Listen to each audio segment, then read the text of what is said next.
తెలుగు రాష్ట్రాల ముఖ్యమంత్రులకు తమిళనాడు ముఖ్యమంత్రి జయలలితకు మధ్య తేడా ఏంటి? చంద్రబాబు నాయుడు చంద్రశేఖరరావు కంటే జయలలిత గ్రేట్ అని, దట్ ఈస్ తమిళనాడు అని అటు తమిళతో పాటు ఇటు తెలుగు ప్రజలు ఎందుకు అనుకుంటున్నారు? ఇప్పటికైనా మన ముఖ్యమంత్రులు జయలలితను చూసి నేర్చుకోవాలని ఎందుకు చెబుతున్నారు? అసలు ఆ ముఖ్యమంత్రి గొప్పేంటి? మన ముఖ్యమంత్రుల నేర్చుకోవాల్సిందేంటి? తెలుగు రాష్ట్రాల ముఖ్యమంత్రులు చంద్రబాబు నాయుడు, కేసీఆర్ పెట్టుబడుల కోసం సింగపూర్, మలేషియా, జపాన్, చైనా అంటూ విదేశాల్లో పర్యటనలు చేస్తుంటే పక్క రాష్ట్రం తమిళనాడు ఆ దేశాల పారిశ్రామికవేత్తలనే ఇక్కడకు ఆహ్వానించింది.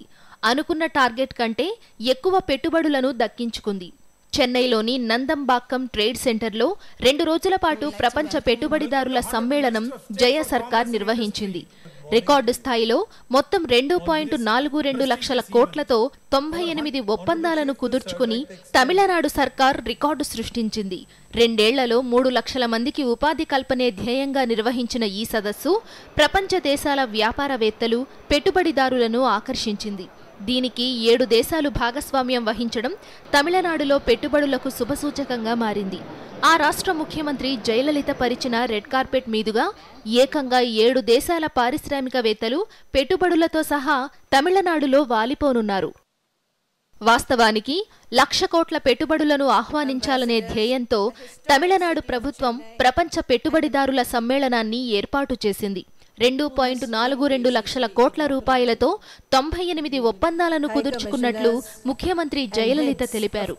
తమిళనాడు ప్రభుత్వ ఆలోచన ఆ రాష్ట్రానికి కోట్లాది రూపాయల పెట్టుబడులకు నిలయంగా మారిందని కేంద్ర మంత్రి నిర్మలా సీతారామన్ కొనియాడారు.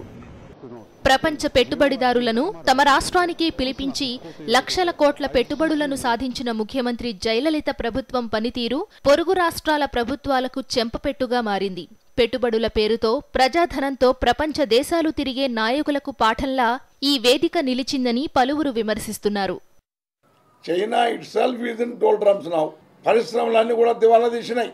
ఇప్పుడు బల్క్ డ్రగ్స్ అన్నీ కూడా చైనాలో ఆగిపోయినాయి. అటువంటి తీవ్రమైన పరిస్థితి చైనాలో ఉన్నప్పుడు ఏం సాధిద్దామని కేసీఆర్ పోయిండో నాకు అర్థం కాలేదు. ఏదో 1000 కోట్లది చేసుకున్నా అంటున్నాడు. ఈరోజు నేను ఒక్కటే అడుగుతా ఉన్నాను, మన భారతదేశంలో చైనా ఏదన్నా ఫ్యాక్టరీ పెట్టిందా?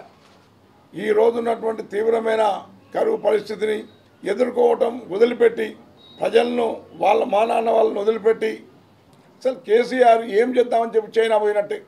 ప్రైవేట్ మనీ లెండర్స్ ఎవరైతే ఉన్నారో, లైసెన్స్ లేకుండా అప్పులు ఇస్తున్నారో అటువంటి వాళ్ళ మీద కఠినమైనటువంటి శిక్ష ఇవ్వాలి. తర్వాత ఈ లోన్స్ అన్ని, ప్రైవేట్ లోన్స్ అన్నీ కూడా ఏవైతే ఉన్నాయో అవన్నీ మారిటోరియం ప్రకటించాలి. తర్వాత రైతులకు బ్యాంకుల ద్వారా అప్పులు వచ్చేటట్టు చూడాలి. తమిళనాడు ప్రభుత్వాన్ని, అక్కడి ముఖ్యమంత్రి జయలలిత సాధించిన పెట్టుబడులను చూసైనా తెలుగు రాష్ట్రాల ముఖ్యమంత్రులకు కనువిప్పు కలుగుతుందని ఆశిస్తున్నట్లు ప్రతిపక్షాలు, పారిశ్రామిక వర్గాలు, నిరుద్యోగులు, తెలుగు ప్రజలు అభిప్రాయపడుతున్నారు. సాక్షి న్యూస్, చెన్నై.